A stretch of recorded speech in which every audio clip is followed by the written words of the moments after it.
They disrespected you, laughed at you, ignored your worth like it was invisible.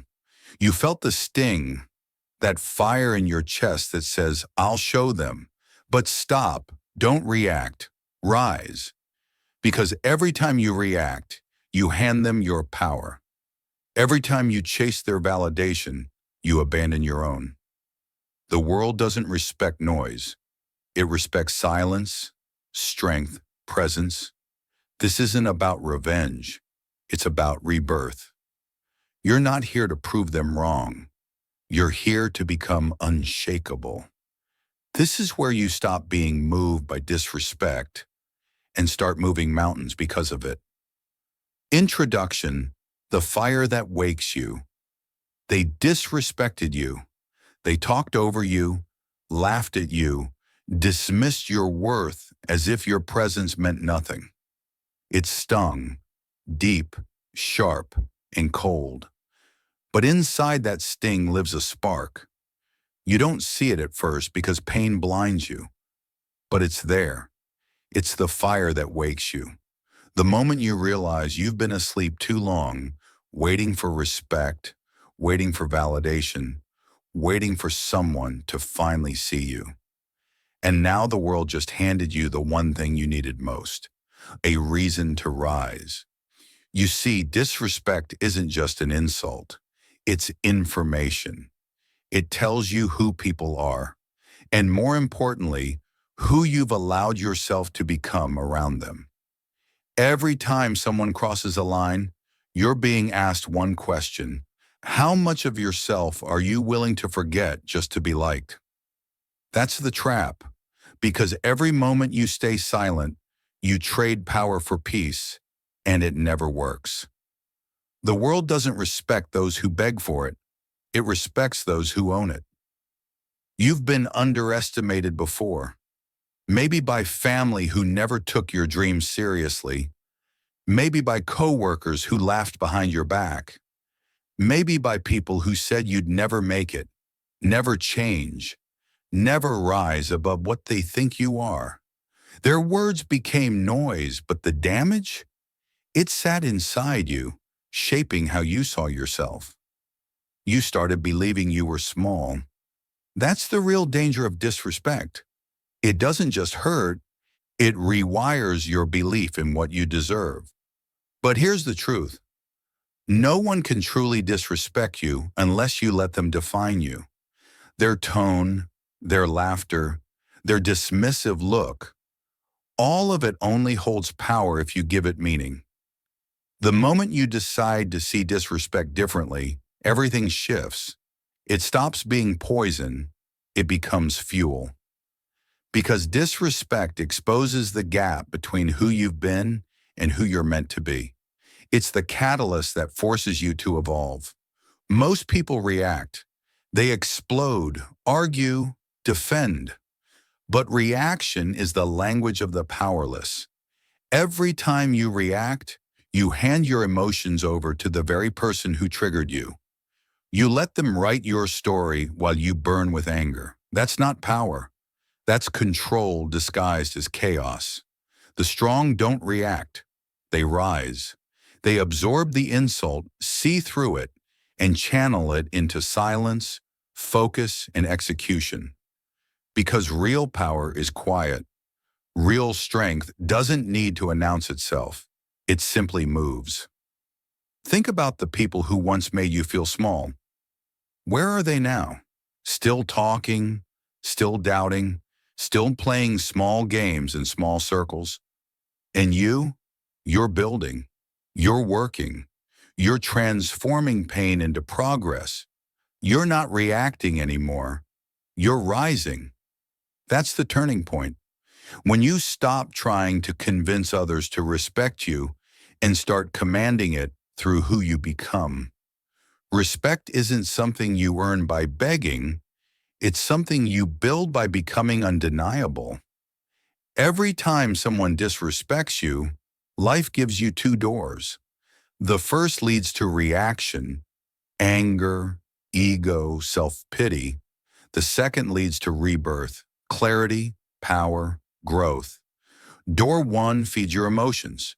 Door 2 feeds your evolution. Which one will you walk through? The easy one, where you curse and complain? Or the hard one, where you turn silence into strength? Remember this. People who disrespect you are often the ones most threatened by what you could become. They see your potential before you do. Their disrespect is fear wearing a mask. So let them talk, let them doubt, let them laugh. Because while they waste energy trying to tear you down, you'll use that same energy to rise. The best response to disrespect isn't revenge, it's results. It's walking back into the room months later, unbothered, elevated, focused. It's success that speaks for you. Because when you rise, the same people who disrespected you will have to watch from below. And you won't need to say a word. Your evolution will do the talking. But before you reach that point, you must face the mirror. You must admit that you've been living beneath your power, that you've let emotions control your actions and insecurity guide your silence. This isn't about blame, it's about awareness. Because once you see it, you can't unsee it. You realize that no one ever truly disrespected you without your permission. You trained people how to treat you, and now you train them differently by rising, not reacting. Rise doesn't mean pretending nothing hurts. It means using what hurts as proof that you care enough to grow. You stop hiding behind politeness and start standing behind purpose. You stop chasing apologies and start chasing mastery. The pain becomes a teacher. Every time someone tries to humiliate you, you thank the moment silently because they just handed you another rep in the gym of your mind. You're training for peace, not pride. You're learning to stay calm in the fire. You'll notice something powerful when you stop reacting. People lose control over you. They try harder to provoke you, to break your calm. But you just smile. You walk away. You execute. You don't need to fight battles beneath your level. That's the moment you graduate. From needing to prove your worth to simply living it, you become unshakable, and that shakes them more than any words ever could. This fire, the one that disrespect ignited, it's sacred. Don't waste it on arguments. Use it to forge discipline. Use it to focus. Every ounce of anger can become energy for creation. Every insult can become fuel for execution.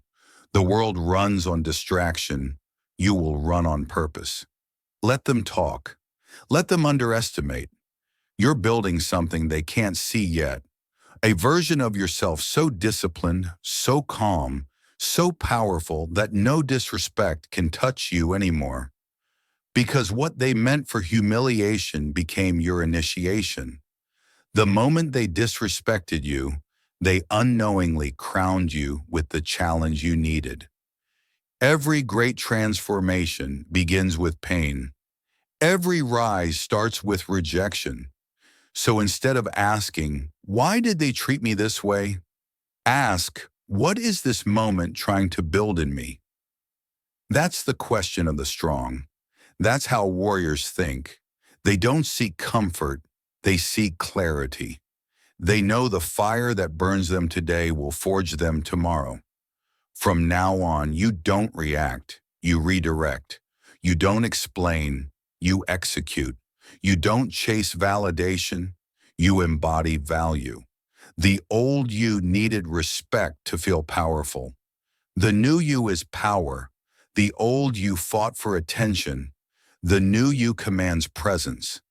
Every moment of disrespect becomes another reminder of how far you've come from needing to prove anything. You've outgrown the noise. You've outgrown the weakness of reaction. So let this be your beginning. The moment the fire wakes you. The moment you realize disrespect isn't your enemy. It's your edge. Every slight, every snub, every moment you were overlooked. It all becomes fuel. From this point forward, you'll move differently. You'll think differently. You'll speak less and do more. You'll walk into every room knowing that no one decides your worth but you. And that's when the world changes. Because you did first. You've been through the pain. Now it's time to rise through it. The fire that once burned you will now build you. This is your awakening. The disrespect was never your downfall. It was your invitation. Rise to it. Own it. Let it make you unbreakable, because this isn't the end of your story. It's the start of your evolution. And from this moment on, you don't react. You rise. Chapter 1. The weight of disrespect. Disrespect isn't just a moment. It's a slow burn that seeps into your spirit, one small dismissal at a time. It's the silence when you speak, the glance that cuts deeper than words, the laughter that follows when you leave the room. It's not always loud, but it always lands heavy. You carry it in your chest like invisible armor, heavy, cold, and suffocating. It changes the way you walk into rooms. It makes you question if you should even be there at all. Being undervalued is one of the most painful human experiences, because it doesn't just attack your image, it attacks your identity. It makes you wonder, what's wrong with me? Why don't they see me? You start to shrink. You speak less, you dream smaller. You adjust your energy to fit the comfort of people who don't even notice your effort. And slowly, you become invisible. Not because you lack light, but because you keep dimming it to fit in. That's the quiet cruelty of disrespect. It doesn't just come from others. It begins to echo in your own thoughts. You start treating yourself the way they treated you. You lower your expectations. You stop asking for more. You convince yourself that silence is strength when really it's surrender. You call it peace, but deep down you know it's fear. Fear of being hurt again. Fear of standing out. Fear of being rejected one more time. Every time someone dismisses you, it leaves a mark. Maybe not on your body, but on your confidence. You start questioning your instincts, doubting your worth, negotiating your value in rooms you already earned a place in. The more you try to prove yourself, the more it drains you, because you can't force people to see your worth if they've already decided to ignore it. That's a battle you'll always lose, because it was never yours to fight. You've probably been told to just let it go. But it's not that simple, is it? You can't just erase the memory of being humiliated. You can't unhear the tone they used when they made you feel small. Those moments stick because they touch something primal. The human need to be seen, heard, and respected. When that's denied, it cuts deep. And for a while, you carry that wound into every conversation, every opportunity, every dream. You start expecting disrespect before it even happens. That expectation becomes a prison. You stop putting yourself out there. You start believing that no matter how much you give, it'll never be enough. So you overcompensate. You give too much. You try too hard. You chase validation from people who couldn't recognize value if it stood right in front of them. You exhaust yourself proving points that don't need proof. And when they still don't see you, you break again, silently. But here's what no one tells you. Being disrespected doesn't mean you're weak. It means you care. It means you expected honesty, fairness, humanity. It means you believe people would treat you with the same integrity you give them. That's not a flaw, that's faith. The pain comes from realizing that not everyone operates with that level of decency. Some people disrespect others not because they see less, but because they feel less. They project their insecurities outward. They diminish others to feel tall. That's the first truth. Disrespect often says more about them than about you. But here's the second, harder truth. You still have to decide what to do with it. Because pain doesn't vanish on its own. It grows roots. And if you're not careful, it turns into bitterness. Bitterness poisons focus. It blinds vision. It makes you waste energy proving points that don't matter. And the longer you hold on to bitterness, the longer you let the people who disrespected you keep control over your mind. You can't move forward while you're still carrying their voices in your head. You have to put the weight down. You have to accept what happened without letting it define you. You were hurt, yes. You were overlooked, yes. But you're still here, still breathing, still capable of rising. And that's what they didn't count on. They expected you to crumble. They expected you to break. But they forgot. Pressure doesn't just destroy, it also forges. It's the same force that creates diamonds. You can let the weight of disrespect crush you, or you can let it compress you into something unshakable. The difference lies in perspective. Do you see yourself as the victim of what happened, or the vessel that's being refined by it? The pain is real, but so is the power that can come from it. Every insult, every dismissal, every moment you were ignored, it all has potential energy waiting to be transformed. But it won't transform through reaction. It transforms through awareness. You have to feel the weight before you can lift it. Acknowledge what it's done to you. Admit how many times you've held yourself back because of the fear of being disrespected again.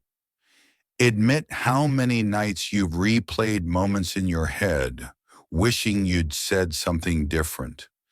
That's not weakness, it's humanity. The goal isn't to suppress the pain, it's to face it long enough to understand it. Because understanding is how you reclaim control. The people who hurt you don't get to decide what you do next. They don't get to dictate your story. You do. You can either let disrespect define your ceiling, or you can use it to raise your standards. Every time someone underestimates you, you have a choice. You can internalize it, or you can interpret it. The first steals your strength, the second builds it. One keeps you trapped in resentment. The other turns you into something rare, someone who thrives under pressure. The weight of disrespect teaches you discipline, because when you've been ignored, you learn to listen to yourself. When you've been overlooked, you learn to see yourself. When you've been silenced, you learn to speak in results. That's the beauty of pain. It gives birth to precision. You stop wasting words. You stop chasing approval. You stop showing up to prove anything. You start showing up because you're built to. The same people who once doubted you will have no choice but to witness what discipline creates. Still, before the rise, there's the reckoning, the point where you realize the problem isn't just them, it's your response. You let their actions shape your identity. You gave away your peace in exchange for their attention. But you can take it back. The moment you decide that disrespect no longer defines you, you start to see the weight for what it is. Not a burden, but resistance training. Every disrespectful moment was preparing you to carry greater strength. You don't get stronger by avoiding weight. You get stronger by lifting it. And that's exactly what this pain is asking of you. Lift it, feel it, turn it into focus. Turn it into self-respect so solid that no external voice can shake it. The world will always have people who underestimate you. But your job isn't to fight them, it's to outgrow them. You don't fight for respect.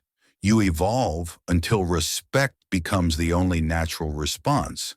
So let the weight remind you of what you're capable of carrying. Let it remind you that the fact you still care means your heart hasn't hardened.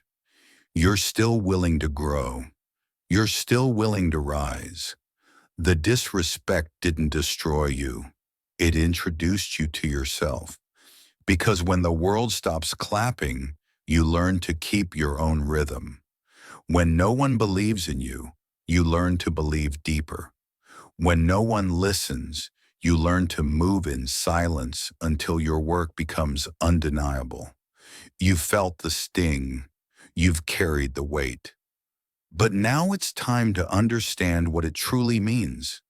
Disrespect was never just about being undervalued. It was about revealing how much value you'd forgotten you had. The pain isn't your prison. It's your call to rise. Because the same fire that burned you yesterday will light your path forward. You're done being invisible. You're done shrinking to fit in. From this moment on, every ounce of disrespect you've endured becomes the foundation for your power. And this is where the real transformation begins. Chapter 2. Why they disrespect you. People don't always disrespect you because you deserve it.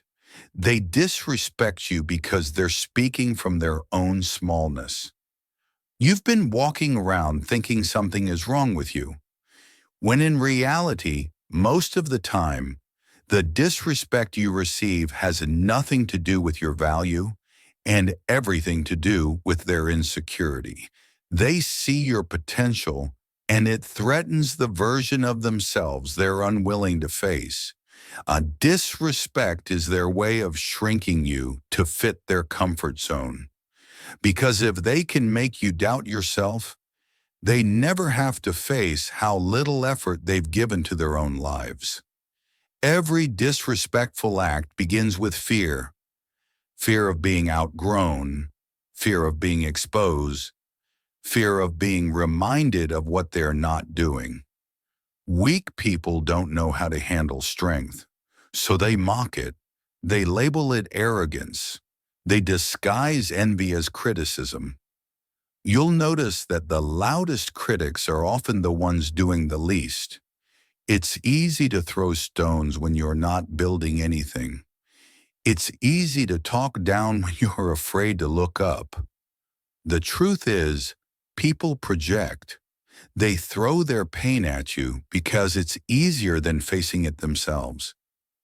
Think about the last time someone disrespected you. Maybe they rolled their eyes when you spoke. Maybe they ignored your ideas, minimized your success, or laughed at your ambition. In that moment, you probably wondered, why me? What did I do? But you did nothing wrong. You simply revealed something in them, something they didn't want to feel.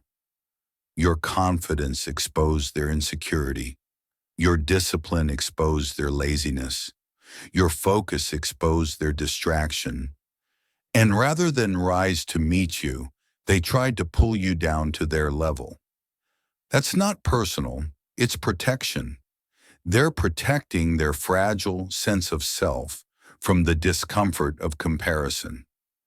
Disrespect, at its core, is projection. People can only meet you at the level of their self-awareness. Those who don't respect themselves can't truly respect anyone else.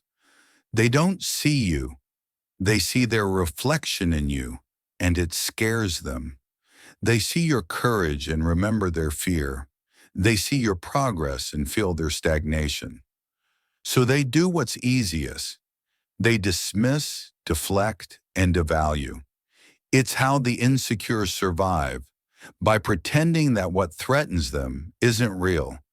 But once you see this clearly, the game changes. You stop taking their tone personally. You stop reacting to every slight. You start realizing that when someone disrespects you, they're not showing you who you are. They're showing you who they are. You stop fighting shadows and start mastering light, because clarity kills confusion.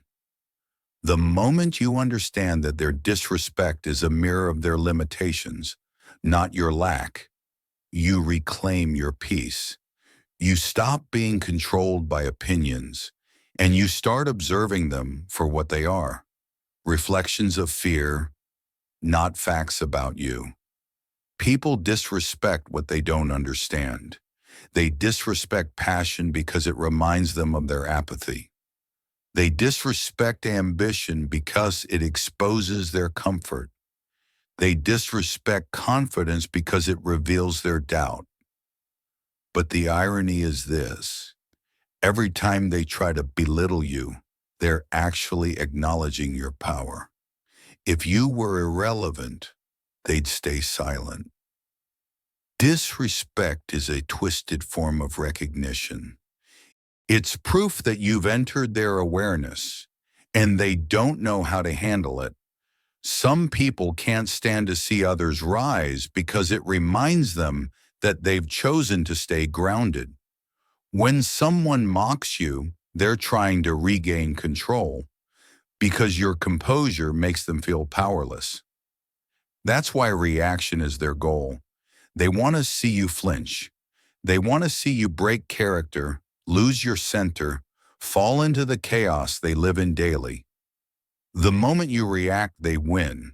But when you stay calm, when you look them in the eye and refuse to descend to their level, they crumble. Because disrespect needs reaction to survive. It's oxygen for the insecure. Take that away, and you starve their power. Understand this: some people disrespect you because they've never seen someone carry themselves the way you do. Your peace confuses them. Your discipline intimidates them. Your boundaries offend them.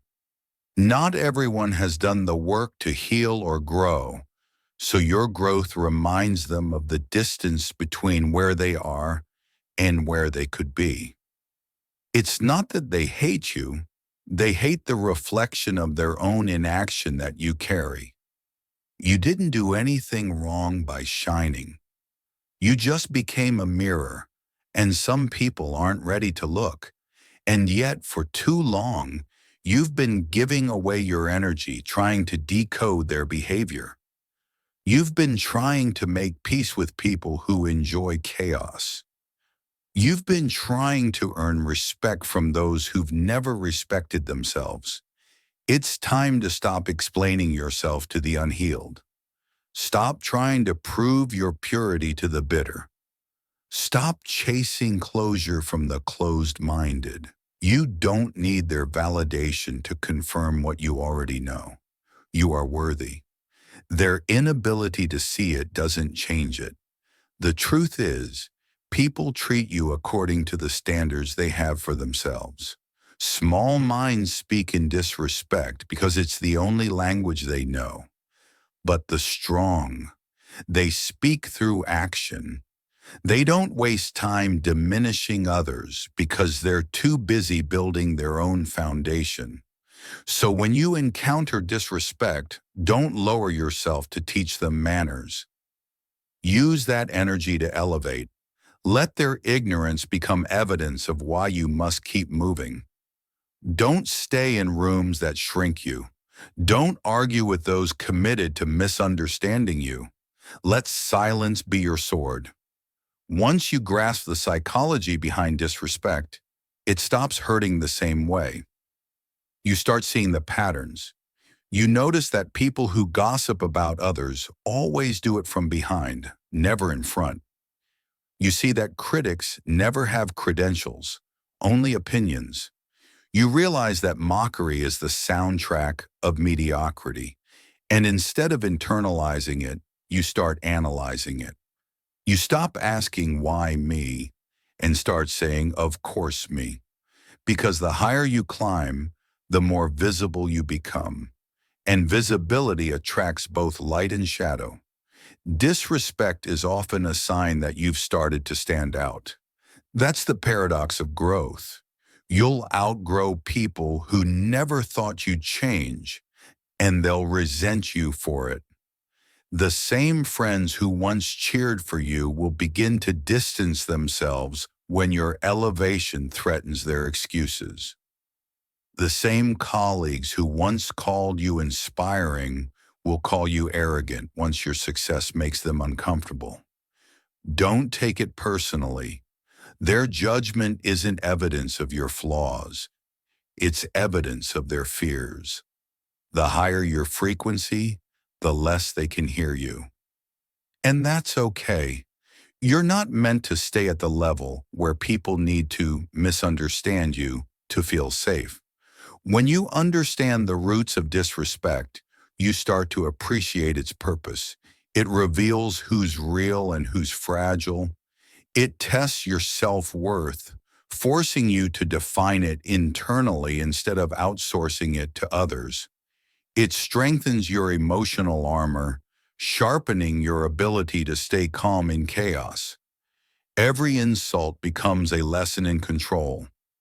Every act of dismissal becomes a reminder of your independence, and every attempt to belittle you becomes proof that your presence carries weight. So the next time someone tries to talk down to you, don't fight back, rise back. Let your stillness speak louder than their noise. Remember that those who truly respect themselves don't need to disrespect others. And those who disrespect you are often fighting battles you can't see, battles with their self-image, their failures, their regrets. You are simply the nearest target for the frustration they can't direct inward. That's not your burden to carry. The power lies in perspective. The moment you stop asking, "Why did they treat me like that?" and start asking, "What does this reveal about them?" you take your power back. You're no longer the victim of their behavior. You're the observer of their struggle. And when you see the truth, you rise above it. Because disrespect can't reach someone who no longer feeds on approval. It can't wound someone who understands that worth is self-sustained. Once you see the truth, you stop taking disrespect personally. It no longer shakes you, it informs you. You begin to move through the world with quiet confidence, knowing that their tone, their judgment, their attitude, all of it is noise, not truth. You realize that real strength isn't about defending your worth. It's about standing so firmly in it that no amount of disrespect can move you. From this point forward, you don't chase validation. You don't explain. You observe, you learn, and you continue to rise, untouched, unbothered, and unshaken. Chapter 3. The Trap of Reaction. There's a moment, just before you explode, when time slows down. Your chest tightens, your jaw clenches, and your heart races. Someone says something cruel, dismissive, or cutting, and the heat rushes to your face. That's the moment. The edge between who you were and who you could become. Reaction lives there, waiting for you to step off the cliff. It whispers, "Don't think, just strike back." But every time you do, every time you let that impulse win, you hand your power away. Reaction is the trap that disguises itself as justice. You think you're defending your pride, but you're really feeding your enemy. The louder you react, the smaller you look. The more you respond, the more they control the rhythm. That's the trick of disrespect. It's bait. They throw words like hooks, hoping you'll bite, hoping you'll lose yourself in emotion so they can say, "See, I told you they're weak." And while you burn to prove them wrong, They stand calmly watching the fire you set to your own peace. Anger feels powerful in the moment. It feels righteous. It feels alive. But it's an illusion, a spark that blinds you before it burns you. Reaction is that spark turned wildfire. You shout, you argue, you try to win a battle that was designed for you to lose. Because when you react, you stop choosing. You become predictable, programmable, controllable. The person who provoked you doesn't need to overpower you. They just need to trigger you. They've found your switch, and as long as you haven't mastered it, they own you. Every empire that falls begins with reaction. Every warrior who loses their edge does so not because of strength, but because of impulse. You cannot build greatness while being enslaved to emotion. You cannot lead your life if every insult pulls you off your path. Reaction is noise. Control is music. And mastery, the kind that builds kings and queens out of chaos, is found in the space between stimulus and response. Think about it. How many times have you said something in anger that you later regretted? How many bridges have you burned defending your ego? That's the trap. You think you're protecting your dignity, but you're actually losing it. Because true dignity doesn't scream, it stands. It doesn't beg to be seen, it radiates. You never win by reacting. You win by remaining calm enough to understand what's really happening. Disrespect isn't a signal to fight. It's a signal to rise above. There's a power in silence that the reactive will never understand. Silence isn't weakness, it's dominance. It's control in its purest form. It's looking someone in the eye after they've tried to provoke you and knowing they can't touch your peace. It's refusing to let chaos dictate your mood. Silence is strategy. Every time you choose it, you rob your enemy of victory. Because what can they do when you don't flinch? What can they take from someone who refuses to engage? Reaction is predictable. Restraint is terrifying. Picture this. You're standing in a house filled with fuel. Someone lights a match and tosses it at your feet. Reaction means picking up that match and burning the house down to prove you're not afraid of fire. Control means letting it fall, watching it fizzle, and realizing you've already built fireproof walls. That's emotional mastery. You don't let disrespect ignite destruction. You let it illuminate what still needs strengthening. Ego is the fuel that keeps reaction alive.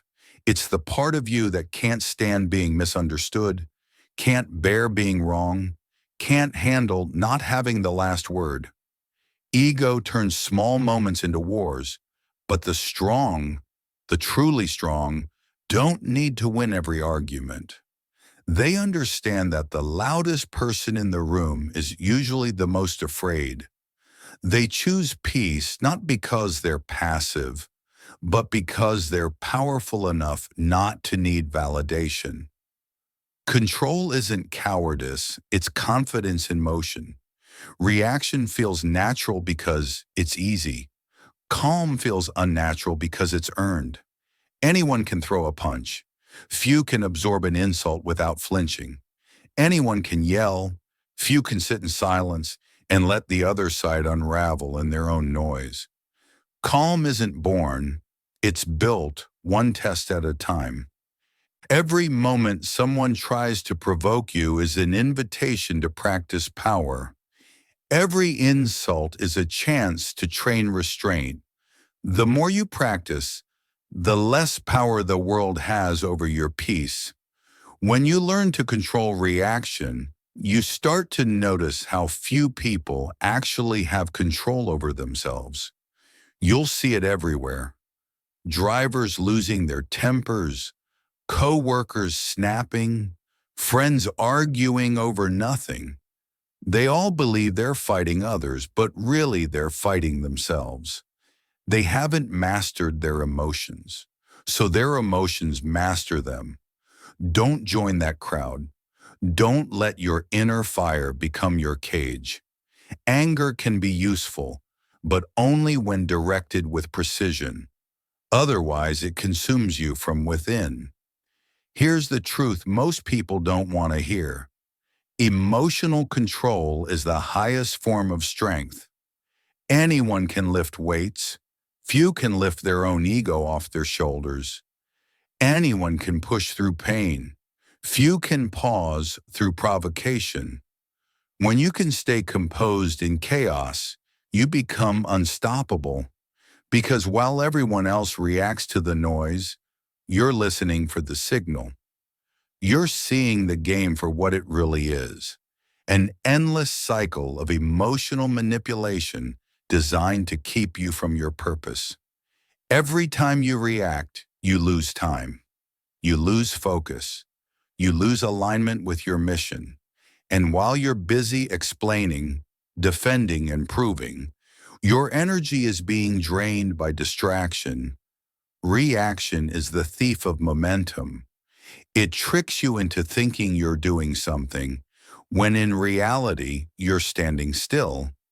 You can't build and bicker at the same time. The builder's energy must stay sacred. Every reaction steals a brick from your foundation. Every argument costs you hours of peace. But imagine the opposite. Imagine being so calm that nothing shakes you. Imagine moving through the day untouched by gossip, unbothered by negativity, unmoved by disrespect. That's what control feels like. It's not detachment from life, it's mastery of it. It's walking through fire and never being burned.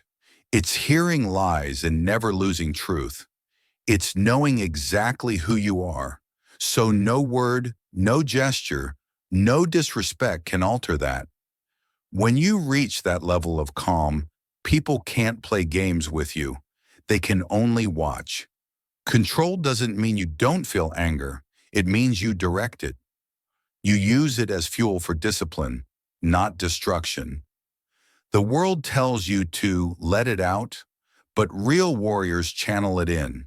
They let it harden their focus, sharpen their vision, deepen their drive. You turn the sting into steel. You turn emotion into execution. Because when you stop reacting, you start creating. And creation, focused, deliberate creation, is the purest form of revenge. There's freedom in not reacting. It's the kind of freedom that makes people wonder what's changed in you.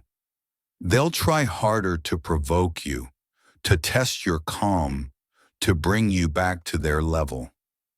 But you'll just smile. You'll walk away. You'll keep building. Because once you understand that reaction is a trap, you'll never fall for it again. You'll see how emotion can be weaponized against you, and you'll refuse to hand your power over so easily. So remember this. Reaction is fire. It burns your own house first. Calm is water. It shapes mountains over time. Anger destroys. Awareness transforms. The choice between them defines your destiny. Every situation that tempts you to react is really asking, are you in control of yourself, or are you still being controlled? The answer to that question determines the life you lead. To win, you must master the silence between impulse and action. That's where your freedom lives. That's where your strength breathes. The moment you learn to pause, to breathe, to observe instead of react, that's the moment you become untouchable. Because in that silence, you've already won the battle no one else even sees. Chapter 4, The Discipline of Detachment. Detachment isn't about not caring. It's about caring correctly. It's about learning to hold the world in your hands without letting it control your heart. Because the moment you tie your peace to how others treat you, you lose both. Detachment is not coldness, it's clarity. It's the calm within the storm that lets you see the truth instead of drowning in emotion. The world will always try to pull you into its chaos, but discipline is the art of staying centered no matter how loud things get.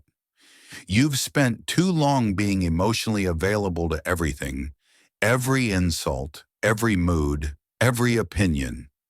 You've been living like a sponge, absorbing the world's noise until you forgot what silence sounds like. Detachment is how you wring yourself out. It's how you stop confusing reaction for connection. You can love people deeply and still stay unshaken by their storms. You can show compassion without losing your composure. That's not distance, that's strength. The discipline of detachment is emotional control at its highest form, the point where nothing external decides how you feel internally. People often mistake detachment for apathy, but apathy is running away from emotion. Detachment is mastering it. A detached mind doesn't stop feeling. It simply stops being ruled by those feelings. You still experience anger, sadness, joy, or disappointment, but they pass through you instead of trapping you. Imagine your emotions as waves. Most people drown because they chase every wave that rises. Detachment teaches you to float. You see the wave, you feel it, but you don't become it. You rise with it and return to stillness once it passes. That stillness is power, because a detached person can see clearly while others are blinded by impulse. When you're detached, you don't need to control anyone. You don't need to be right. You don't need to prove anything. You simply act from awareness instead of reaction. And awareness is a superpower in a world where most people are just reacting to everything that moves. Detachment is what separates the grounded from the frantic, the disciplined from the desperate, the calm from the chaotic. How do you build that discipline? You start small. You practice silence when emotion wants to speak. You practice breathing when anger wants to act. You practice patience when pride wants revenge. Detachment is not built in theory. It's trained in moments.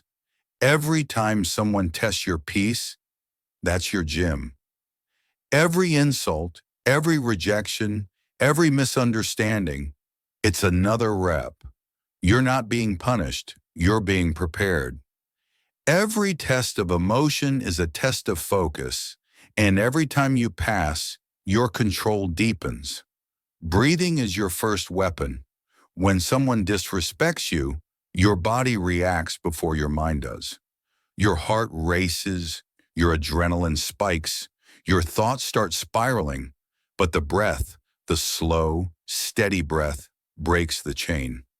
One deep inhale and one grounded exhale can stop the storm from controlling you.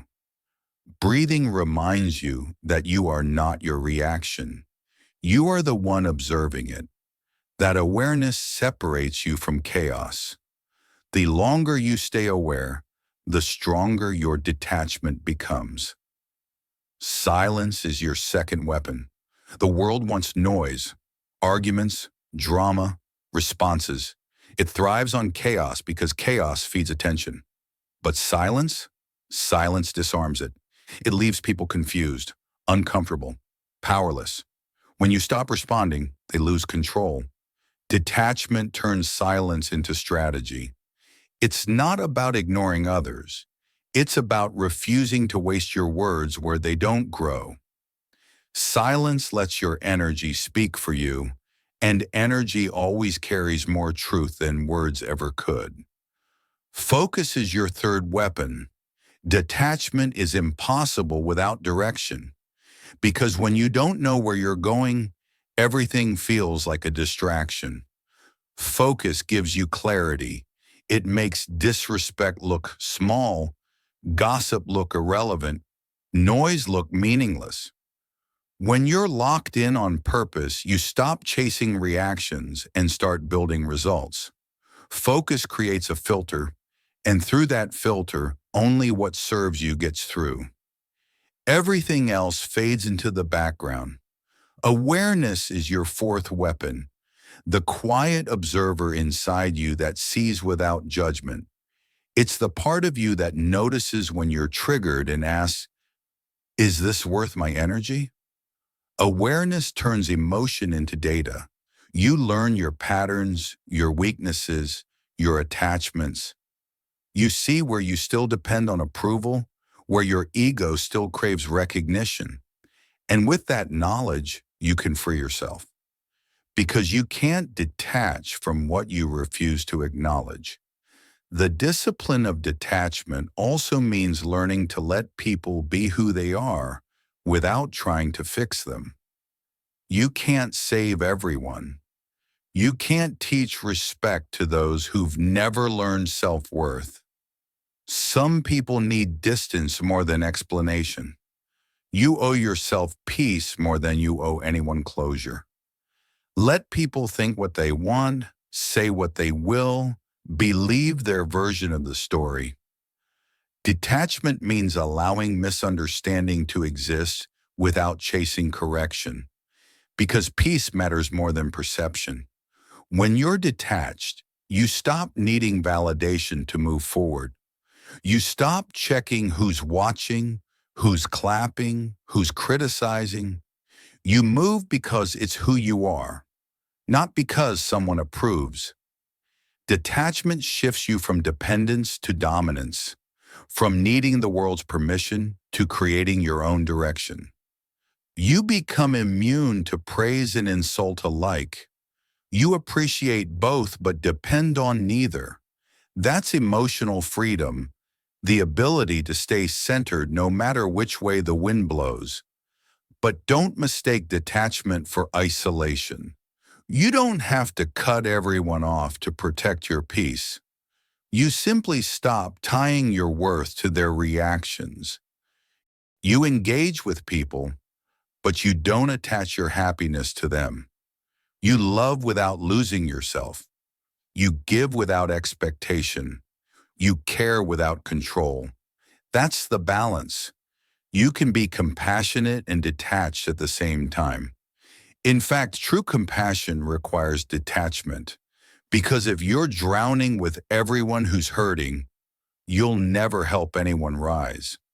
The more detached you become, the more dangerous your focus becomes, because now you can operate in silence while others are lost in noise.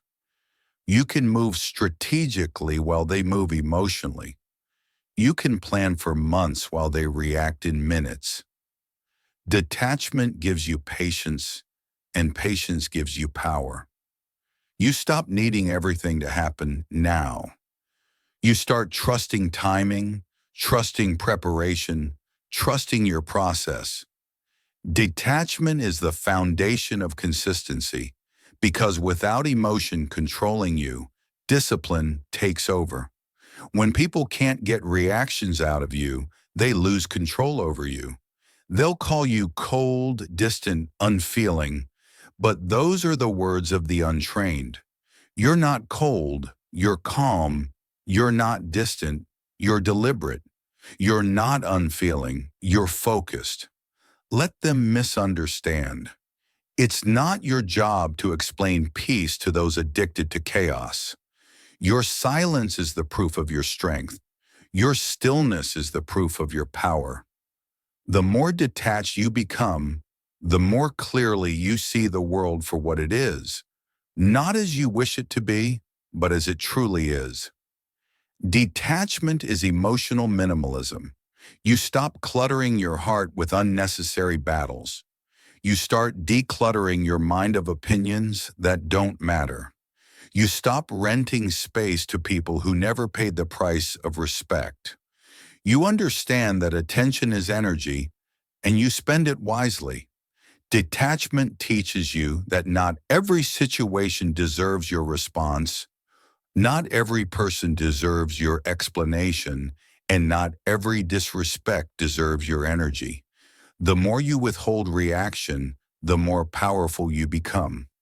In detachment, you find freedom, the kind of freedom that can't be taken away because it's not dependent on anything external. You realize you were never meant to control the world. You were meant to control yourself. You were never meant to chase peace. You were meant to create it within. And when you finally detach from the illusion of control, you gain real control, the kind that allows you to walk through fire and remain unburned. So breathe. Watch your emotions rise and fall without chasing them. Speak less and mean more. Focus your energy like a blade. Stand tall, not because the world finally respects you, but because you no longer need it to. Detachment isn't escaping life, it's mastering it. It's the discipline of living fully, loving deeply, and letting go easily. Because the moment you stop needing their approval, you start building your empire. Chapter 5. Transforming Pain into Power. Pain is the first language of transformation. It speaks in silence, in heartbreak, in the long nights when everything feels like it's falling apart. But pain isn't your punishment. It's your invitation. It's life knocking on the walls of your comfort, demanding to know if you're ready to evolve. You've been hurt, betrayed, dismissed. You've been told you weren't enough. And for a while you believed it. But the very moments that broke you were the same ones that built the version of you capable of rising. Because pain, when directed, becomes power. Every insult, every rejection, every loss carries within it a charge of energy. Most people waste that energy by replaying the story, living in resentment, drowning in the "why me?" But the ones who rise, the ones who transcend, use it differently. They take the same energy that once burned them and turn it into fuel. That's the alchemy of power, transforming emotional lead into gold. Pain is raw material. What you do with it determines whether it poisons you or purifies you. The world will try to convince you that pain makes you a victim. But the truth? Pain is a sculptor. It carves away the softness, the excuses, the illusions. It strips you down to something unbreakable. When you've been through enough pain, small things stop shaking you. Petty opinions lose their weight. Disrespect no longer distracts you because you've faced something greater than words. You've faced yourself. Pain makes you dangerous in the best way. Not violent, not reckless, but unshakably aware of your own resilience. Think about it. Every great story starts in darkness. Every hero is forged in struggle. The gym, the battlefield, the heartbreak, all of it is training. Pain introduces you to your limits, and then it asks, are you going to stop here, or will you expand? Most stop, but you can choose differently. You can let every scar become scripture, every rejection become reason, every wound become wisdom. You can take the ashes of who you were and use them to write the blueprint of who you're becoming. Pain is feedback. It's not there to destroy you. It's there to direct you. When something hurts, it's teaching you where your boundaries are, where your attachments lie, where your ego hides. When someone disrespects you, it's not just about them. It's about revealing how much of your worth still depends on their validation. Pain shines a light on your weak spots. It shows you where you still need discipline, focus, and belief. Without pain, you'd never know where to grow. The process of transformation begins the moment you stop running from pain and start listening to it. You sit with it. You ask, what are you trying to teach me? Because pain that's ignored repeats itself. But pain that's understood releases you. Every time you face it, you reclaim a piece of your power. You become less reactive, more grounded, more precise. You stop wasting energy on avoidance and start using it for advancement. The same pressure that once crushed you now becomes the force that propels you. To turn pain into power, you must change its meaning. When you see yourself as a victim, pain drains you. When you see yourself as a student, pain trains you. The event doesn't define you, the interpretation does. You can call it heartbreak, or you can call it rebirth. You can call it rejection, or you can call it redirection. Life is always testing your perspective, asking, will you break or will you build?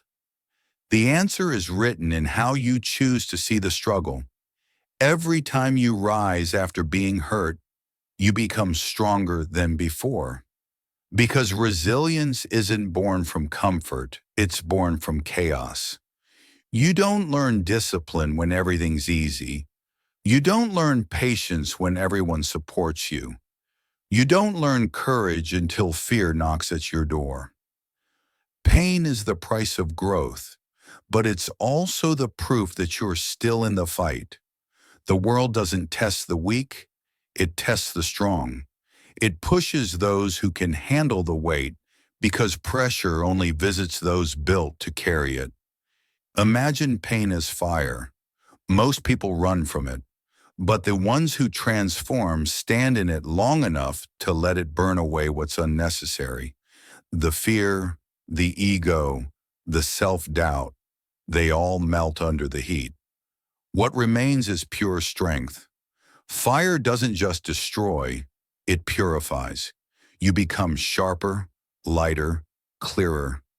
The version of you that emerges from pain is not the same one that entered it. You've been refined by experience, and refinement is the essence of power. Power isn't loud. It doesn't need to announce itself. It's quiet, steady, and rooted in self-trust. You walk differently after you've faced real pain. You stop explaining yourself to those who never cared to understand. You stop begging for respect because you've learned to give it to yourself. You stop fearing loss because you've already survived worse. Pain changes your relationship with life. It gives you depth. It gives you perspective. It gives you the unteachable quality of inner authority, the knowing that nothing outside you can break what's built within you. Every rejection you've faced was rerouting you toward alignment. Every insult was testing whether your confidence was conditional. Every failure was clearing the ground for something greater. You thought life was being cruel, but it was being surgical. It was removing what wasn't meant for you. Pain is precise like that. It cuts only where healing is required. But most people mistake the cut for cruelty and miss the lesson in the process. Transformation begins when you stop cursing the blade and start blessing the purpose. Turning pain into power requires presence. You can't heal what you refuse to feel. Sit in the discomfort, breathe through it, and let it pass through you. Don't numb it, don't run from it, don't dramatize it. Just observe it. Because the moment you become the observer instead of the sufferer, you step into mastery. You start seeing the design in the difficulty. You start understanding that pain isn't an enemy. It's a messenger.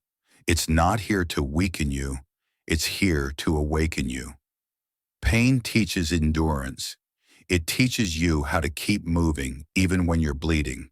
It teaches you to work in silence, to find meaning in discipline, to rely on yourself when no one claps. Pain sharpens focus. It strips away distractions. When you're hurt enough, you stop caring about opinions. You stop chasing attention. You start craving peace, progress, and purpose. Pain cleans your priorities. It teaches you what truly matters. And once you know that, you become unstoppable. Most people think they need motivation to change, but what they really need is pain, because pain breaks illusions faster than comfort ever could. It forces honesty, it forces humility, it forces decision. You either stay broken or you rebuild stronger. That's the moment when transformation truly begins. Not when life is kind, but when it's cruel enough to show you who you are without the mask. Pain removes everything fake until only the truth remains. When you transform pain into power, you don't just heal, you evolve. You become the kind of person who can walk through storms and never lose their center. You stop avoiding struggle because you know it's the only path to strength. You welcome challenges not with fear, but with curiosity. What is this moment building in me? You realize the world isn't testing you to break you, it's testing you to reveal you. Every difficulty is a mirror, and what you see in that mirror determines whether you rise or retreat. So stop running from your pain. Stop apologizing for your scars. Start using them as proof that you've lived, that you've fought, that you've survived. Your scars aren't signs of weakness. They're evidence of endurance. They're medals of resilience. They're reminders that you've been through the fire and came out gold. Because transformation isn't a miracle. It's a decision. The decision to take what hurt you and make it work for you. The decision to turn every wound into wisdom, every tear into fuel, every failure into foundation. You've been through enough to know that pain doesn't end you. It evolves you. The world tests your strength, but only so you can discover it. Every hardship, every heartbreak, every moment of disrespect, it all had a purpose. To wake you up, to sharpen you, to teach you that real power isn't given, it's forged. And you, through every painful chapter, have been forging yourself into something unbreakable. Chapter 6, Building the Unshakable Core. Strength isn't something you stumble upon, it's something you build, brick by brick, through discipline, through repetition, through the quiet daily war with yourself. Pain may have awakened you, but mastery is what keeps you rising. You can't depend on emotion to carry you anymore. Emotion fluctuates. Discipline anchors. This is where you stop reacting to life and start architecting it. This is where you build the unshakable core, the part of you that doesn't crumble when life hits, the foundation that holds steady when everything else falls apart. The unshakable core isn't talent, it's not luck.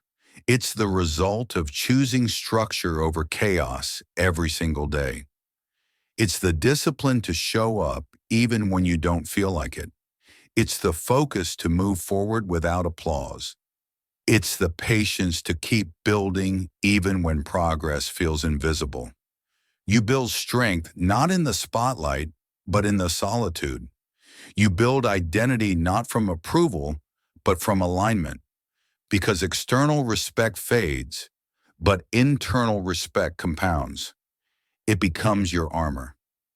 Emotional armor isn't coldness, it's construction. It's built from the small promises you keep to yourself. Every time you choose effort over excuses, you add another layer. Every time you resist distraction, you tighten the steel. Every time you respond with composure instead of chaos, you strengthen the shield. Emotional armor isn't about hiding your humanity. It's about protecting your peace. You stop letting every insult pierce you because you've already fortified your sense of worth from within. The world can shout, but it no longer shakes you. Building that core starts with discipline. Discipline isn't punishment, It's precision. It's how you take chaos and shape it into clarity. It's waking up when your comfort wants to sleep. It's doing the work without witnesses. It's living by your principles, not your moods. Because moods are fleeting, standards are permanent. The disciplined person doesn't need motivation. They move from identity. This is who I am becomes their mantra. Discipline isn't about forcing yourself. It's about remembering yourself. You stop negotiating with your old patterns and start commanding your future. Discipline is peace disguised as effort. Most people think freedom comes from doing whatever they want, but real freedom is doing what must be done. Discipline removes the noise.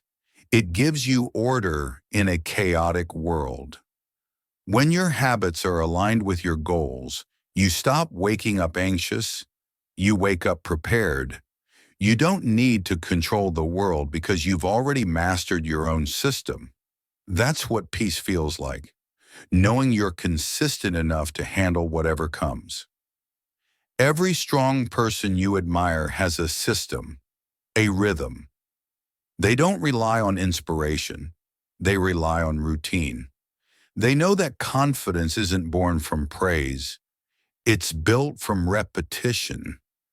You don't become unshakable overnight. You become it through the thousand small decisions that no one sees. The way you speak to yourself, the way you handle failure, the way you show up on the days when no one's watching. Consistency is what turns potential into power. The unshakable core isn't built in public. It's built in private battles. When you choose the harder path, when you silence the inner voice that says, I can't, when you stay focused while others are distracted, every choice becomes a chisel sculpting the architecture of your strength. You learn to find calm and commitment. You learn that structure isn't confinement, it's protection. You stop running from repetition and start revering it, because repetition is how greatness becomes muscle memory. As you build, you'll notice something. Your relationship with validation begins to change. You stop chasing recognition because you realize you already have everything you need to prove. The applause becomes unnecessary. The opinions lose volume. The approval you used to crave is replaced with quiet confidence. External validation is fragile. It disappears the moment people shift their focus. But self-respect? That's renewable energy. It recharges every time you stay true to your standard. You start to understand that respect is self-generated. It's not given by the crowd. It's earned by the mirror. You don't demand it from others. You demonstrate it through your consistency. You don't ask people to believe in you. You move in a way that makes disbelief irrelevant. You speak less and execute more. You walk with purpose, not pride, because the person who respects themselves automatically commands respect from the world, not by force, but by presence. The unshakable core doesn't mean you never fall. It means you never stay down. You still feel pain, but you process it differently. You still face doubt, but you answer it with evidence. You still encounter disrespect, but it no longer defines you. You see everything as training. Every setback becomes an opportunity to refine your strength. Every obstacle becomes a test of your foundation. And because your foundation is built on discipline, not emotion, you remain unmoved. Habits are the bricks of that foundation. Mindset is the mortar that holds them together, and identity is the roof that protects it all. Habits create momentum. Mindset sustains it. Identity multiplies it. You must build all three. Start small. Create rituals that keep you aligned. Wake up with intention. Protect your time like it's currency. Guard your attention like it's treasure. Don't waste your mornings on distraction or your evenings on regret. Every choice is construction or destruction. Decide which one you're doing today. Your mindset determines your structure. The disciplined mind doesn't ask, "How do I feel?" It asks, "What needs to be done?" It doesn't chase comfort, it creates clarity. Every morning becomes a mission, not a mood. You don't wait for ideal conditions, you create them. The unshakable person is proactive, not reactive.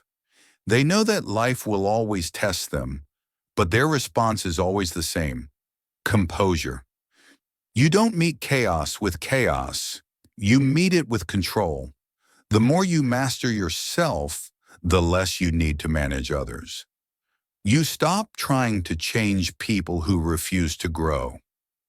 You stop explaining your standards to those who don't share them. You stop getting emotional over opinions that don't pay your bills or build your character. You realize that peace isn't found in avoiding challenges. It's found in confronting them without losing your center. That's emotional dominance, not in controlling others, but in mastering yourself. Emotional armor doesn't make you hard, it makes you wise. You stop giving instant access to everyone. You start filtering what gets through to your mind. You protect your energy because you understand how valuable it is. You become selective, not out of arrogance, but out of awareness. The unshakable core isn't about building walls, it's about building gates. Not everyone gets in, and not everything gets to stay. That's how you preserve your focus, your discipline, your peace. Soon you realize something powerful. Your habits have become identity. You no longer try to be strong, you are strong. You no longer act disciplined, you are disciplined. The habits you once forced are now automatic. That's transformation. The moment effort becomes essence. You move differently, you speak differently, you expect more from yourself, not because you're chasing perfection, but because you finally understand your potential. Self-mastery isn't glamorous. It's repetitive, silent, and often unseen. But it's also the only kind of power that lasts. External achievements fade, but internal strength compounds. The world can take everything from you: money, relationships, opportunities, but it can't take what's built inside you. That's the point of the unshakable core. It makes you untouchable. You stop living at the mercy of circumstance because you've already mastered the only thing that matters: yourself. The disciplined mind is a fortress. The focused life is a weapon. And the unshakable core is the command center that holds it all together. You've spent enough time waiting for respect. Now you live in a way that generates it naturally. Every breath, every habit, every choice reflects strength.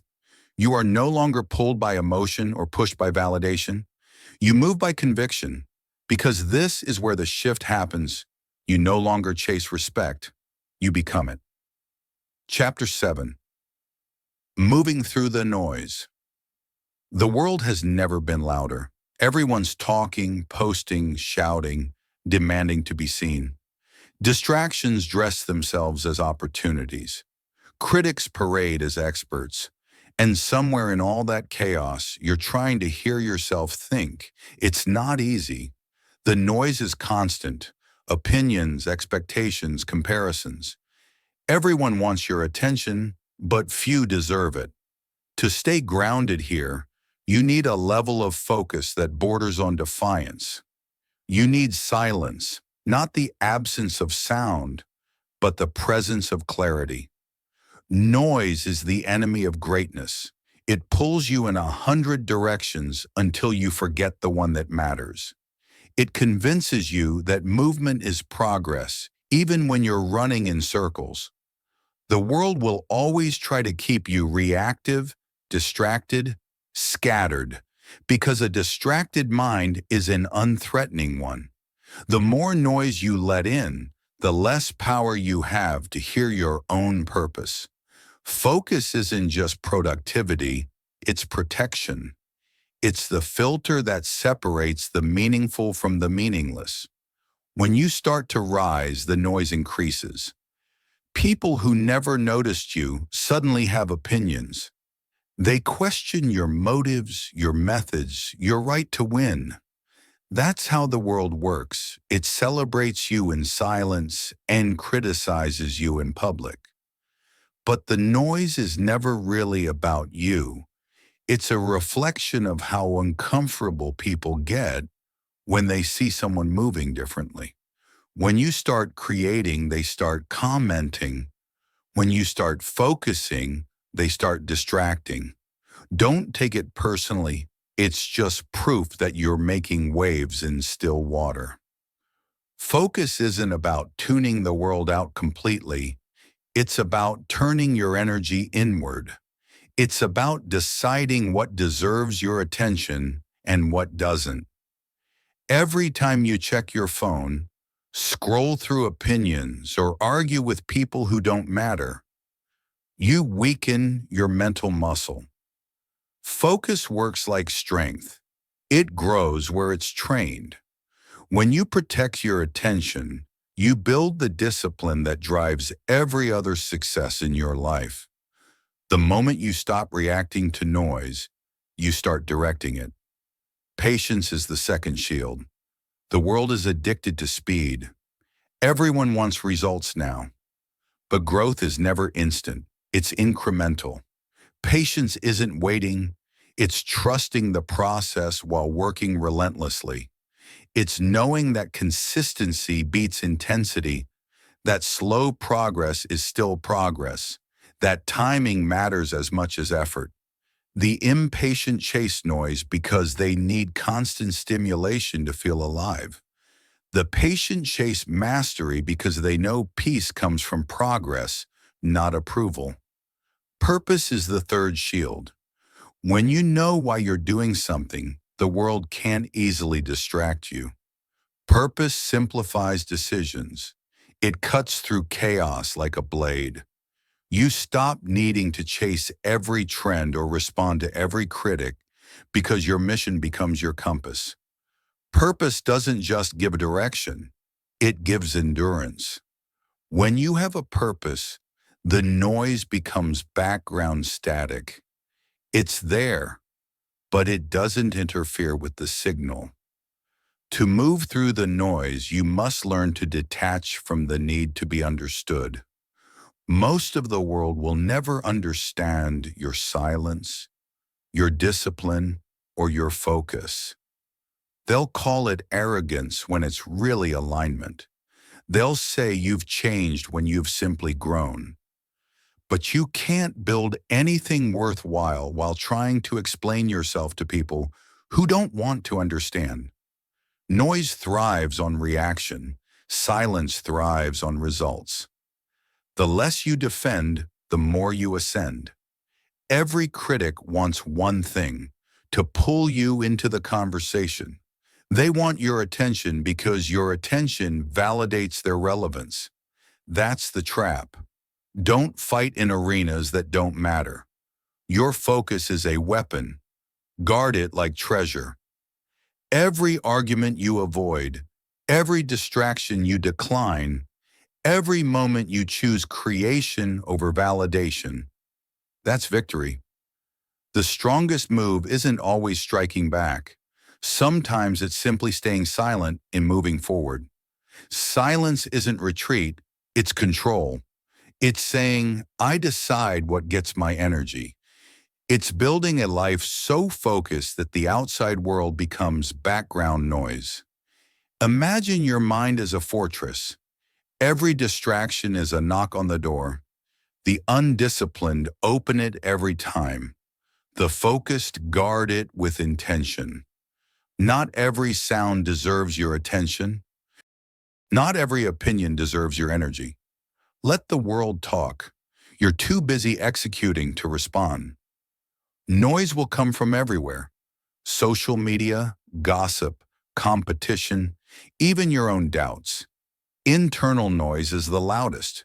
The voice that says, you're not moving fast enough, you're not good enough, you're falling behind.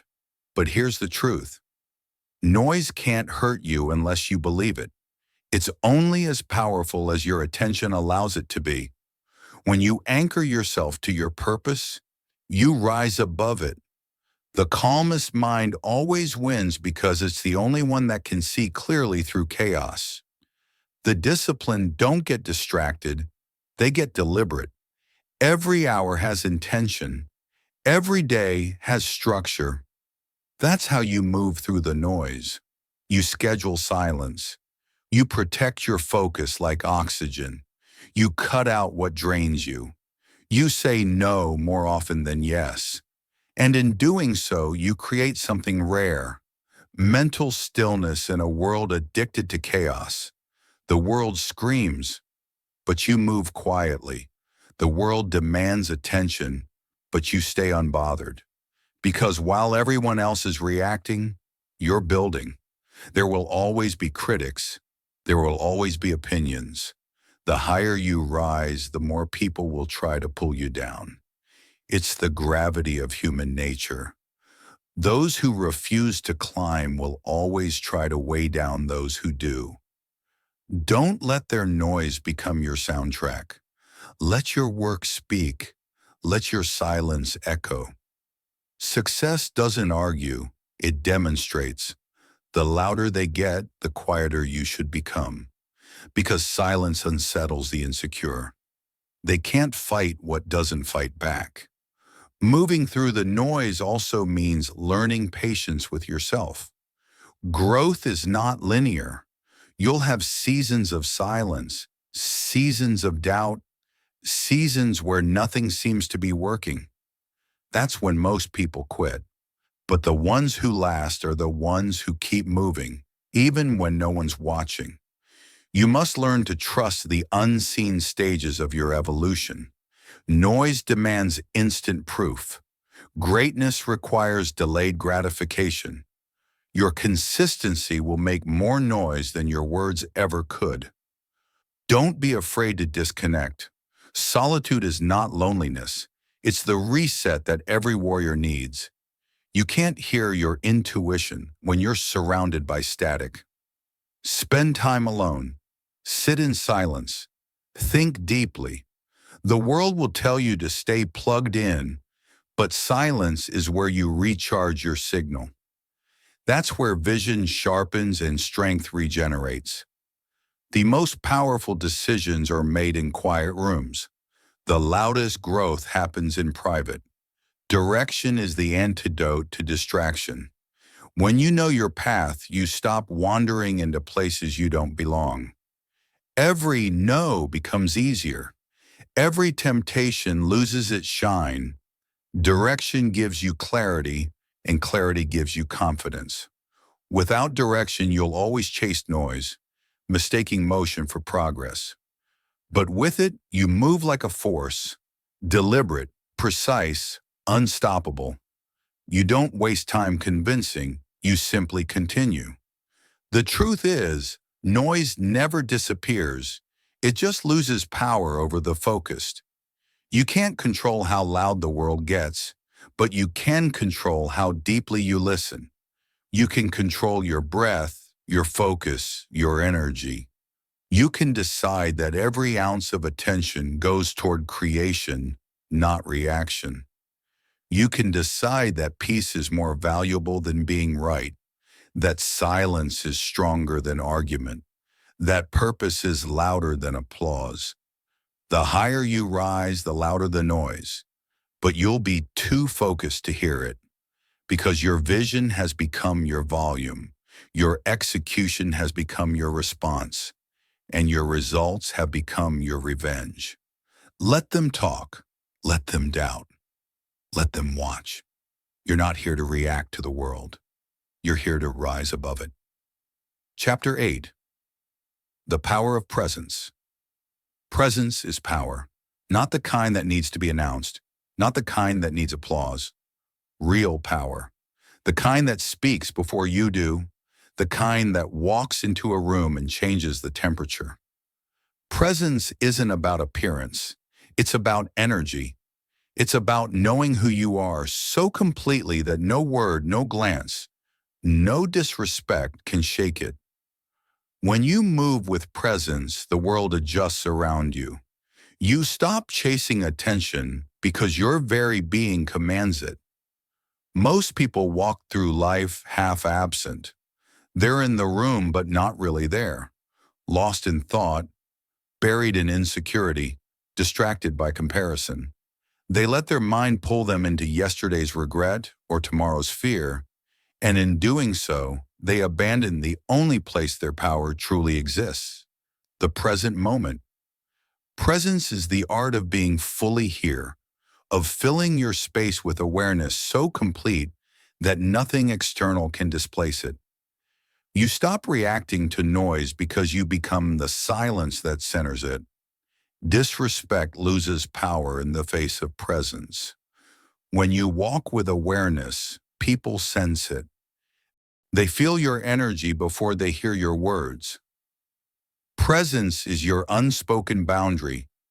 It tells the world how to treat you without a single demand. You don't need to announce that you deserve respect. Your energy makes it obvious. The unshakable calm in your eyes, the steadiness in your posture, the way you speak with precision, these things tell a story louder than anger ever could. Presence is built through mastery of self. You can't fake it because presence reflects truth. It mirrors your relationship with yourself. When you respect yourself, others feel it. When you're centered, others sense it. Presence begins when you stop looking for validation and start embodying conviction. It's when your inner voice says, I know who I am. I know what I stand for. I don't need to explain it. Presence isn't arrogance. It's alignment. It's walking in harmony with your values, your purpose, and your peace. To cultivate presence, you must first reclaim your attention, because presence is focus made visible. Every time your mind drifts into overthinking, every time you replay old pain, every time you shrink in self-doubt, you're leaking energy. Presence is about reclaiming that energy and channeling it back into now. You breathe deeper. You listen more intently. You move deliberately. You become aware of your posture, your tone, your energy. That awareness creates gravity. People start feeling your steadiness long before they understand it. Presence is confidence without noise. It doesn't argue, it observes, it doesn't rush, it flows. When you have presence, you no longer need to prove your worth.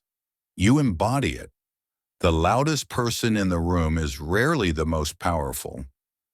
True authority exists in stillness. The calm leader commands more attention than the anxious one.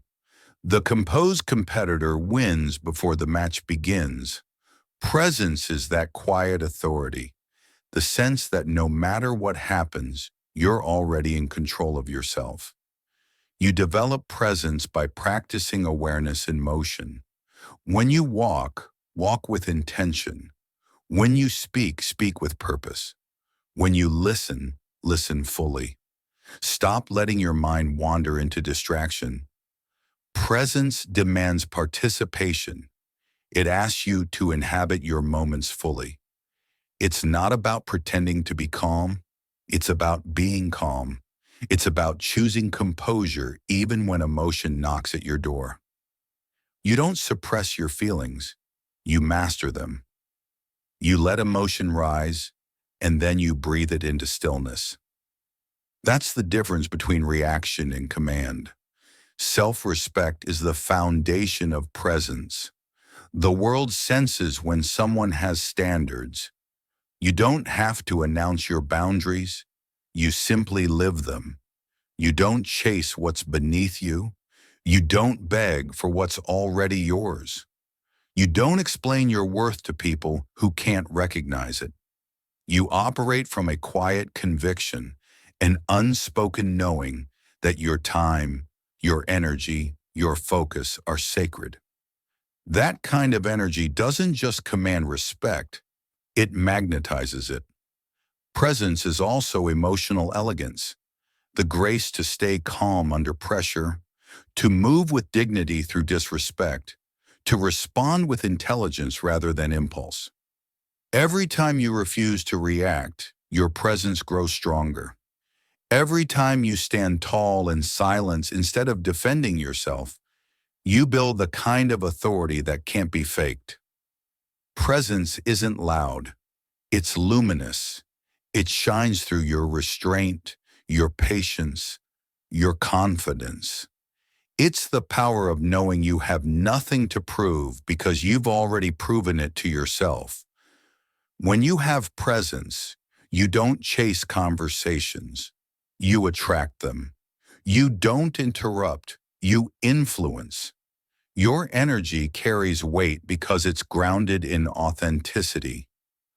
Presence doesn't come from pretending to be unbothered. It comes from truly being free of attachment to outcomes. You can compliment others without insecurity. You can walk away without bitterness. You can stand alone without loneliness. That's the essence of power. To be whole within yourself so the outside world has nothing left to take. But presence requires discipline.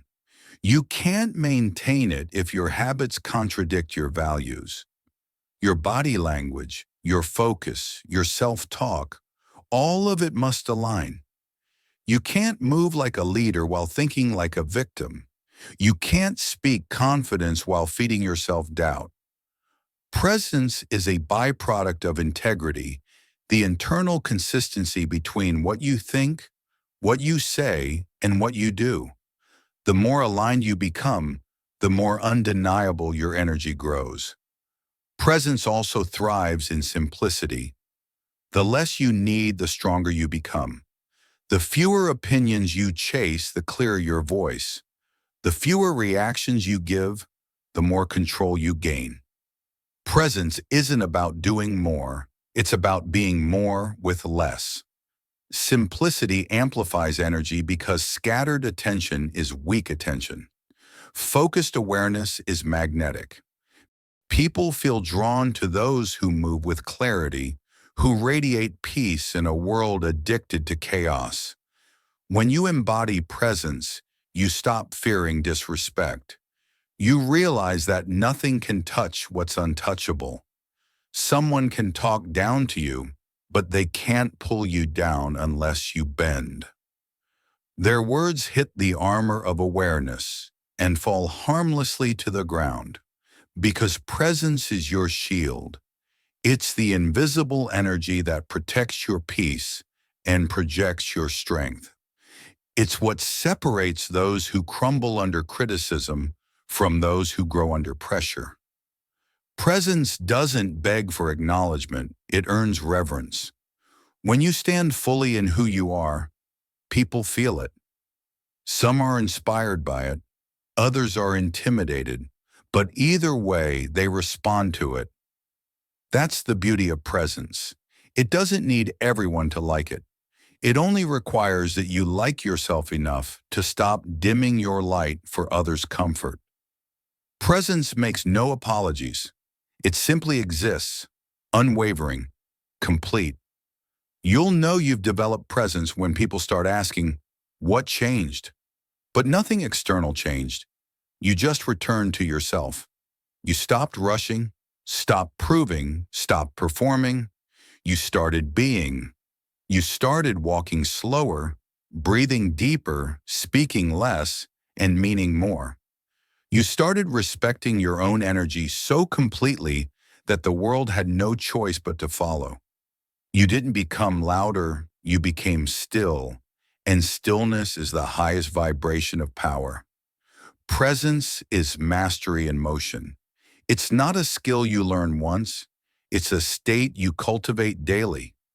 Every morning you wake up, you choose to walk with awareness. Every interaction is a practice in control. Every challenge is a reminder to stay centered. And over time, that awareness becomes instinct. You stop searching for peace. You carry it with you. You stop demanding respect. You radiate it. Presence is the final evolution of self-respect. It's the point where your energy speaks for you, your silence teaches for you, and your actions define you. You no longer compete. You complete yourself. You no longer react. You resonate. And when people encounter you, they feel it. The grounded strength, the calm fire, the quiet authority. That's presence. The power that doesn't ask for permission. Respect isn't demanded, it's felt. Chapter 9. Rising Beyond Ego. There comes a point in your evolution when strength stops looking like resistance and starts feeling like peace. You've fought the battles, defended your worth, built your discipline, and earned your self-respect. But the highest level of mastery isn't about proving how strong you are. It's about realizing you no longer need to. Ego drives the need to be seen, to be right, to be respected. Essence simply is. The moment you rise beyond ego, you discover that true power was never in dominance. It was in serenity. Ego is the loud voice that says, "I'll show them." It feeds on conflict. It wants validation. It wants to win. But what it doesn't understand is that every time you fight for approval, you shrink your freedom. Ego measures worth by comparison, by conquest, by the illusion of control. It builds its castle on unstable ground, other people's opinions. And the higher it climbs, the more fragile it becomes. That's why ego-driven people are never at peace. They win the argument, but lose their stillness. They collect praise but remain hollow inside. Essence doesn't compete. It doesn't compare. It doesn't chase. It knows. It's the quiet knowing that you are enough, not because of what you do, but because of what you are. When you rise beyond ego, you no longer need to dominate anyone. You no longer need to be right in every conversation. You start to understand that peace is the ultimate victory. You walk through life not as someone seeking validation, but as someone radiating self-trust. Your power becomes invisible yet undeniable. Letting go of ego doesn't mean losing confidence. It means replacing arrogance with awareness. Confidence is I can. Ego is I must. Confidence flows naturally. Ego forces constantly. Confidence feels like ease. Ego feels like pressure. When you live from ego, you're always one opinion away from insecurity. When you live from essence, you're untouchable because your worth no longer depends on the noise around you. It's anchored in silence within you. Ego is afraid of silence because silence exposes truth. It thrives in chaos because chaos distracts. It wants to keep you chasing so you never pause long enough to see through the illusion. But when you stop chasing, when you sit still and listen, you realize you were never lacking. You were just lost in layers of trying. You don't need to prove worth. You need to remember it. The most powerful people in the world are the calmest, not because life is easy for them, but because they've stopped letting their ego interpret every challenge as an attack. When you rise beyond ego, disrespect no longer feels personal. You see it for what it is, confusion in others, not condemnation of you. You don't argue with ignorance, you observe it. You don't chase apologies, you grant forgiveness. You don't defend yourself to those committed to misunderstanding you. You let their words fall flat because you know truth needs no defense. That's freedom. The moment you stop fighting battles that only the ego needs to win. This level of peace is rare because it requires surrender, the courage to release control. Ego fears surrender because it thinks letting go means losing. But in truth, surrender is expansion. It's realizing that peace accomplishes more than pride ever could. When you let go of needing to control how others see you, you gain control over how you see yourself. You become light. You stop carrying the heavy armor of defensiveness. You move with grace through conflict, and that grace unsettles those still trapped in their ego. Ego builds walls to feel powerful. Essence builds bridges to be powerful. The ego says, I am better than you. Essence says, I am beyond comparison. The ego competes for worth. Essence knows it's infinite.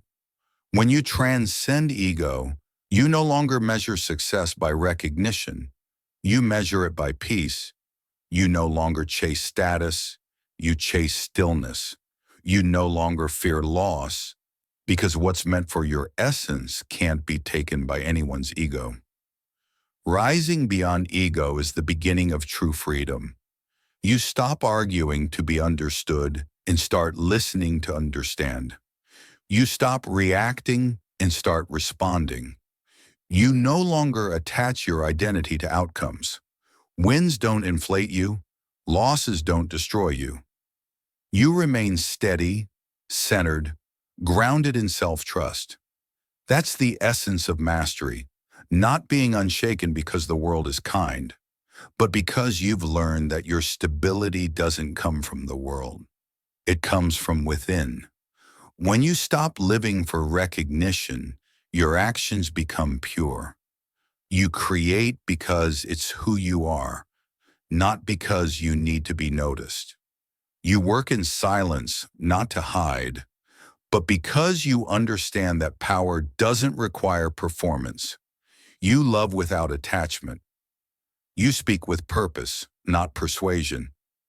You move through life lightly, with clarity and calm, knowing that nothing external defines your internal truth. Ego wants to dominate rooms. Essence fills them quietly. You've seen this energy before. Someone who walks in with calm authority, not arrogance. Their presence demands attention without asking for it. That's what it feels like to live from essence. You stop projecting and start emanating. People can feel your peace, and it disarms them. They may not understand it, but they'll respect it. Because deep down, everyone craves what only a calm soul can embody: stability. To rise beyond ego, you must practice detachment not just from others, but from identity itself. You're not your job title. You're not your achievements. You're not your reputation. These things are temporary. Who you are is the awareness that experiences them. Once you understand this, insults can't reach you, and praise can't trap you. You see both as passing winds moving through the still air of your essence.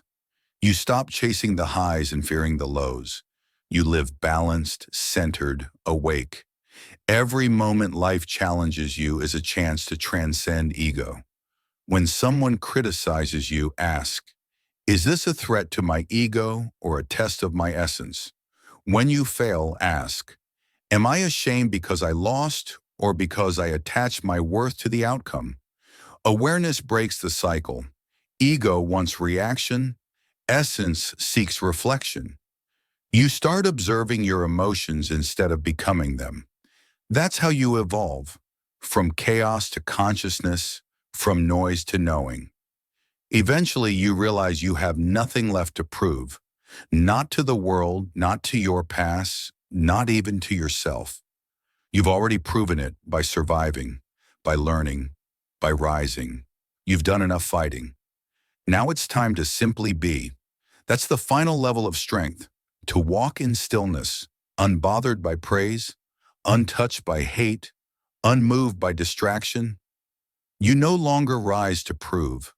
You rise because it's your nature. The rise of the unshaken. You've walked through the fire. You've felt the sting of disrespect, the ache of being unseen, the weight of rejection. You've known the frustration of giving your best and being met with silence. But through every wound, every insult, every moment of doubt, you've grown. You've transformed pain into strength, reaction into wisdom, and fear into focus. What once broke you now builds you. What once silenced you now speaks through your presence. You've become something rare, someone unshaken. This journey was never about teaching the world how to treat you. It was about teaching yourself how to stand, no matter how the world treats you. You've learned that power isn't about dominance, it's about composure. You've realized that peace is not found in others' approval, it's found in your own alignment. You've learned that the loudest person isn't the strongest one. Strength lives in stillness. Power lives in restraint. Mastery lives in silence. Disrespect used to ignite your anger. Now it ignites your focus. You no longer waste energy on battles that don't build you. You no longer respond to noise that doesn't feed your purpose. You've trained yourself to see through the illusion. People don't define you. Circumstances don't limit you. Opinions don't direct you. You are the architect of your response, and your response shapes your world. The more disciplined your reaction, the more powerful your life becomes. This is the rise, not the dramatic kind that needs recognition, but the quiet, consistent kind that changes everything. You rise by choosing awareness over emotion. You rise by walking away when your ego begs you to stay. You rise by letting go when your heart still wants to hold on. You rise by remembering who you are when the world tries to make you forget. That's the rise of the unshaken, the person who no longer needs to fight for respect because they've become the definition of it. Look back on every moment that hurt you, every time you were underestimated, every time someone tried to make you small. That pain had purpose. It trained you to see beyond surface battles.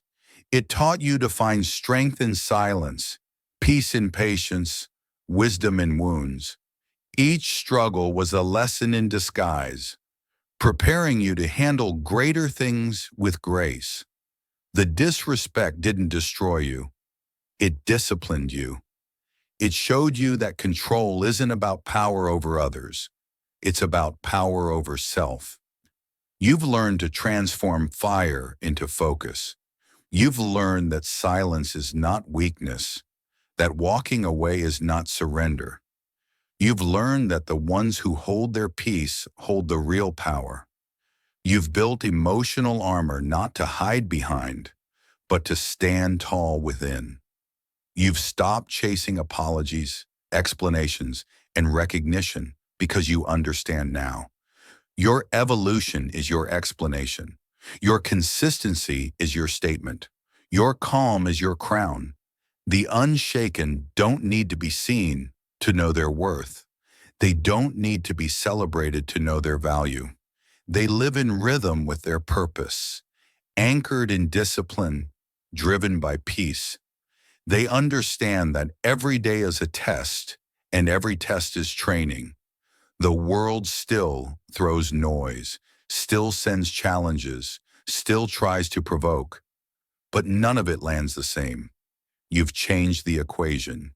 You no longer react to chaos. You redirect it into growth.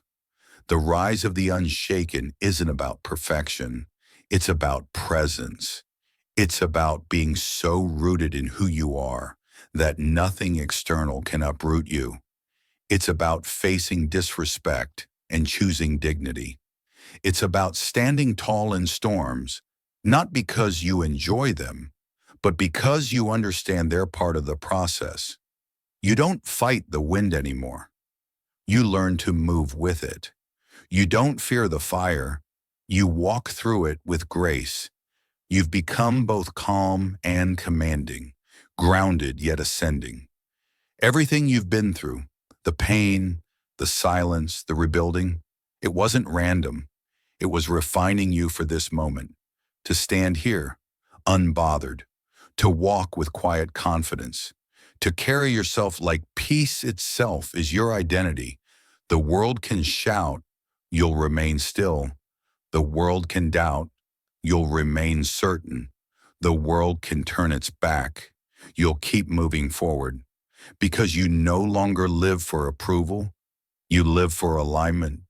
You've risen from reaction to awareness, from chaos to control, from needing respect to being respect. You've mastered the discipline of silence, the power of presence, the strength of detachment. You've learned that peace isn't passive. It's the highest form of power. And now, as you stand at the end of this journey, you realize there was never an end at all, just a continual rising. The rise doesn't stop when people finally respect you. It doesn't end when success arrives.